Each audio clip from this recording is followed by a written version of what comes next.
Racikan Berita 1. Kedua, kami menyampaikan kritik pusat yang ketika itu sebenarnya gugatan tidak dilayangkan kepada UGM. Namun tanpa dasar apapun tiba-tiba UGM memberikan klarifikasi terkait keabsahan ijazah Saudara Joko Widodo. Padahal pada gugatan perbuatan melawan hukum yang dilayangkan oleh Bambang Trimulyono di tahun 2022 yang lalu dan akhirnya dicabut karena Bambang Trimulyono ditangkap oleh Barreskrim Mabes Polri, itu tidak menarik pihak UGM sebagai tergugat. Saat itu saya ingat betul karena saya juga salah satu tim kuasa hukumnya. Gugatan hanya dilayangkan berkaitan dengan keabsahan ijazah Saudara Joko Widodo SD, SMP, SMA. Karena dasarnya adalah keabsahan Saudara Joko Widodo dalam mengikuti proses Pilpres, karena di dalam ketentuan pasal 169 Undang-Undang Nomor 7 Tahun 2017 diatur bahwa syarat untuk menjadi calon presiden atau wakil presiden itu minimal SMA sederajat. Nah, karena pertimbangan itulah saat itu Bambang Trimulyono tidak menarik pihak UGM sebagai tergugat, dan tapi saat itu UGM sudah memberikan klarifikasi yang klarifikasi itu kurang lebih sama dengan apa yang disampaikan oleh Prof. Ova Emilia beberapa hari yang lalu atau 2 hari yang lalu. Ketiga, kami juga menegaskan bahwa segala narasi yang sifatnya repetisi itu tidak memiliki nilai hukum, tidak memiliki nilai pembuktian. Karena hari ini 3 putra terbaik UGM, baik Dr. Rismon Nasrullah, Dr. Roy Suryo dan Dr. Fauzia Tiasuma sedang berhadapan dengan hukum karena dilaporkan oleh Saudara Joko Widodo. Dan tentu saja statement dari UGM ini justru mengganggu proses penyidikan, seolah-olah ada narasi yang ingin dibangun bahwa ijazah itu tidak bermasalah dan layaklah orang yang dilaporkan oleh Joko Widodo itu untuk dilanjutkan pada proses hukum selanjutnya. Nah, ini yang kami komplain Saya tegas mengecam keras sikap UGM ini yang tidak memberikan klarifikasi sesuai dengan peruntukannya. Semestinya klarifikasi itu resmi disampaikan dalam bentuk berita acara pemeriksaan, yang materi BAP itu boleh saja dikabarkan kepada publik sebagai bagian dari keterlibatan UGM untuk memverifikasi data-data yang ada di internal UGM. Yang keempat, sekali lagi sebenarnya yang dibutuhkan bukan hanya kami, oleh seluruh rakyat Indonesia itu adalah bukti-bukti yang dimiliki UGM untuk ditunjukkan kepada publik. Kenapa? Karena yang dipersoalkan hari ini adalah tiadanya pembuktian. Jadi UGM hanya merepetisi klaim atas keabsahan Saudara Joko Widodo pernah mengenyam pendidikan di UGM dan sampai lulus mendapatkan ijazah sesuai dengan ketentuan yang ada di UGM, itu semuanya tanpa disertai dengan bukti yang ditunjukkan kepada publik. Ini pula yang sebenarnya juga dilakukan oleh pelapor, yakni Saudara Joko Widodo, yang berulang kali mengklaim bahwa ijazahnya itu absah atau ijazahnya asli, tapi tanpa sekalipun menunjukkan bukti itu kepada publik. Sayangnya pihak-pihak yang sebenarnya tidak berkepentingan dan tidak ingin bukti itu ditunjukkan oleh Saudara Joko Widodo justru ditunjukkan misalnya kepada wartawan. Padahal yang berkepentingan untuk mengetahui ijazah itu bukan wartawan tapi masyarakat, dan khususnya klien kami butuh itu untuk mengkonfirmasi hasil penelitiannya agar bisa diperbandingkan kalau memang diklaim bahwa penelitian dari klien kami ini tidak berdasarkan dari sumber yang sama. Padahal kalaupun akhirnya ijazah yang dipegang oleh Saudara Joko Widodo itu adalah tidak jauh beda atau sama dengan objek yang selama ini beredar, yakni berupa ijazah dengan kacamata tertentu dengan cap yang ada di bawah belakang foto. Artinya bagi klien kami, peneliti-peneliti yang saat ini dipersoalkan oleh Polda Metro Jaya oleh laporan Joko Widodo tak relevan lagi meneliti karena itu objeknya sama, sehingga kesimpulannya pun sama.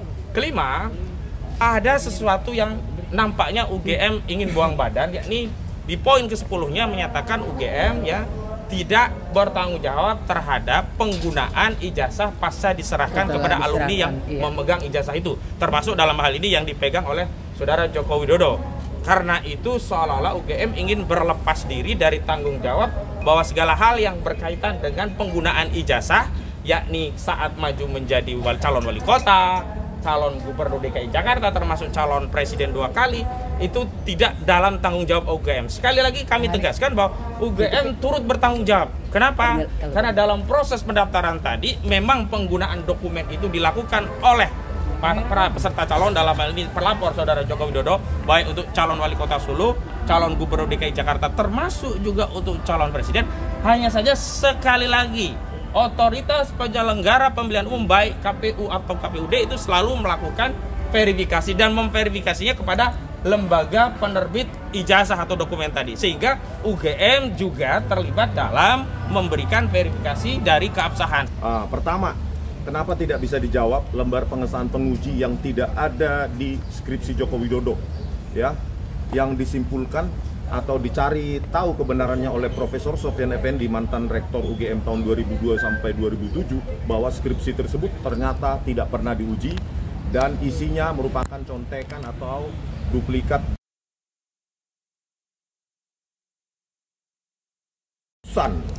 atau bahkan ribuan skripsi di UGM pada tahun itu yang tidak memiliki lembar pengesahan penguji.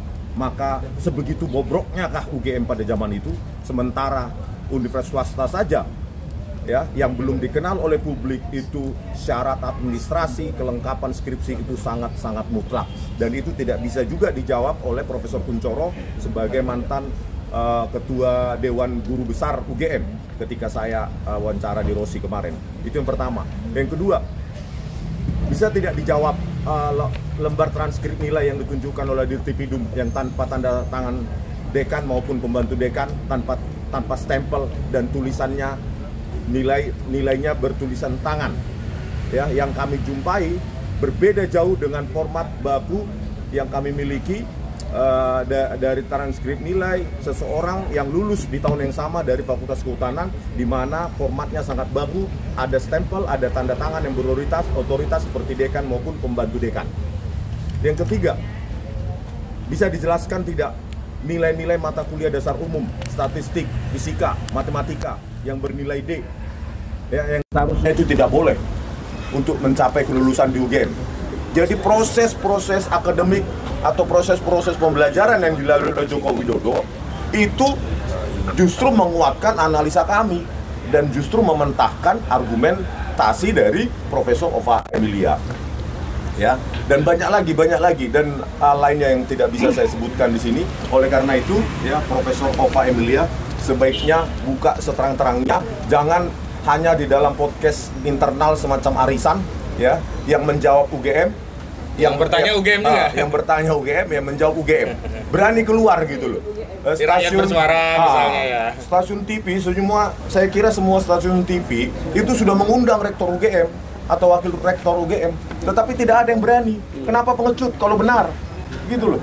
Anda bertanggung jawab terhadap sejarah Republik Indonesia ini, ya, terkait dengan ijazah yang dipakai oleh Joko Widodo sebagai calon presiden 2014 dan 2019. Oke, untuk pemeriksaan hari ini 2 video sudah saya jelaskan secara detail pada hari Jumat, membutuhkan 49 pertanyaan. Sisa sekitar 9 video lagi, ya, saya akan menjelaskan secara teknis pelan-pelan, karena ini untuk membuktikan bahwa nilai yang mempersatukan kami adalah nilai-nilai saintifik, ya, bukan yang lain, bukan propaganda politik, bukan agenda-agenda lainnya. Oke, begitu ya. Baik. Terima kasih. Bang Mul, selaku kuasa hukum dari Nodian. Oke, Mul. Ya. Kombes Mul. Oke ya. Selamat pagi pada rekan-rekan semua, bahwa di sini kami menjelaskan dengan pelan-pelan bahwa kita jangan lupa Undang-Undang 1945 yang menyatakan bahwa kita mencerdaskan bangsa. Ada 3 ahli di sini yang ingin mencerdaskan bangsa kita ini untuk mengerti dan bagaimana pengetahuan itu. Dalam pengetahuan ini dapat digali dan disusun secara sistematis dan dengan metode ilmiah yang rasional dan objektif. Apa rasional? Rasional itu masuk dalam akal dan pikiran kita. Objektif apa? Data yang benar. Maka dapat diuji dan dibuktikan analisis data untuk membuktikan bagaimana pemahaman dan bagaimana itu dengan kecerdasan para ahli-ahli kita. Maka dalam kompleksitasnya adalah bahwa semua yang dilontarkan dengan metodenya adalah metode ilmiah. Mari kita ikut mencerdaskan kehidupan bangsa ini untuk kepentingan pendidikan masa depan anak-anak kita di kemudian hari. Itu aja dari saya statement untuk sementara ini. Ya, untuk Nodian selaku yang akan diperiksa silakan. Oke. Ya. Ini jurnalis ya yang dari jurnalis. Terima kasih teman-teman media yang sudah mendampingi atau ikut meliput kegiatan hari ini. Hari ini saya datang sebagai yang terlapor di kasus polemik ini. Hari ini status saksi dan ini hari kedua, bukan hari kedua itu bukan 2 kali saya dipanggil, bukan, ini lanjutan. Kemarin itu sudah menyelesaikan 50 pertanyaan, hari ini saya belum tahu.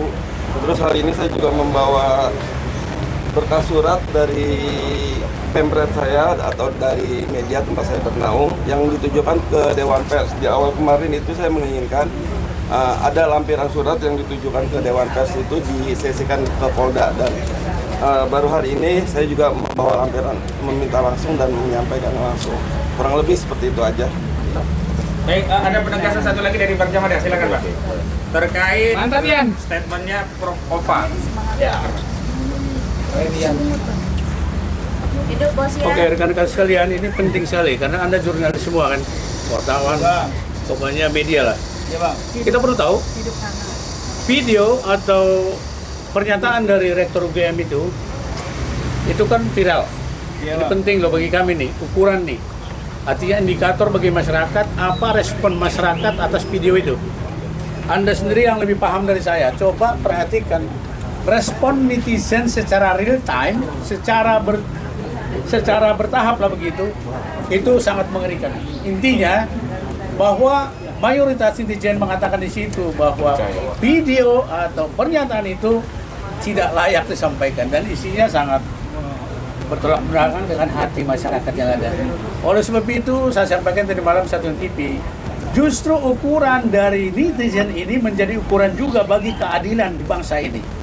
Seperti ada adagium salus populis suprema lex exta.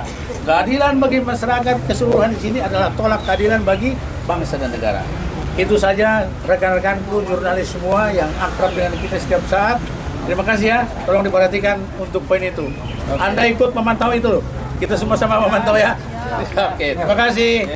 Udah, assalamualaikum warahmatullahi wabarakatuh. Waalaikumsalam Hari warahmatullahi ini kayaknya Jakarta itu nanti akan kena macet. Pertama aksi di DPR, tapi kemudian di daerah Blok M. Yang paling penting ini adalah kita tanya, Sylvester sekarang udah ketangkep apa belum? Belum. Jangan teriak loh ini. Kabur dia. Iya. Nah, 6 tahun loh, 6 tahun dia di luar. Emang kita apa ya namanya ya? Lu nggak dendam kemarin ini. 10 tahun hitungan termu. Nah, makanya jadi berarti gini, dengan adanya belum tertangkapnya Sylvester, itu berarti memang pada saat Jokowi itu hukum memang tidak berjalan. Jadi hukum itu kayaknya kebal kalau memang itu untuk orang-orang sekitar Jokowi. Jadi hari ini kita adalah soft aksi di mana di Kejagung. Kalau hari ini belum ada sedikit perubahan dari Kejagung ya, kan kita udah ke Kejari tuh. Tanggal 28, 29 semua emak-emak dengan pakai mokom kita akan turun ke sana ya. Tapi ini semua kita tetap akan ke sana hari ini. Kita mau tahu, kita sudah juga memberikan surat audensi, permohonan segala macam, baik melalui Polda dan langsung kepada pihak Jagung. Artinya sebetulnya mereka sudah tidak punya lagi alasan untuk kenapa mereka tidak mau menerima kita. Jadi seperti itu. Jadi kita tunggu reaksi dari Kejagung hari ini. Kalau memang kita ingin, kita hanya ingin bertanya seperti ini. Pak, Bapak itu sanggup nggak memburu Sylvester? Kok kayaknya takut banget ya? Kalau memang tidak sanggup, mak-mak akan sudah bawa bendera putih. Ya, jadi udah kibarkan bendera biar kita yang memburu dia. Itu aja dari saya. Mungkin ada yang mau nambahin, Bu Susi? Assalamualaikum warahmatullahi wabarakatuh. Waalaikumsalam. Kami tidak banyak berkata macam-macam, hanya satu aja. Tolong tangkap orang-orang yang sudah inkrah menjadi narapidana. Jangan tebang pilih. Dan para hakim seluruh Indonesia, tolong berbuat adil sesuai dengan logo Bapak, timbangan keadilan. Itu aja.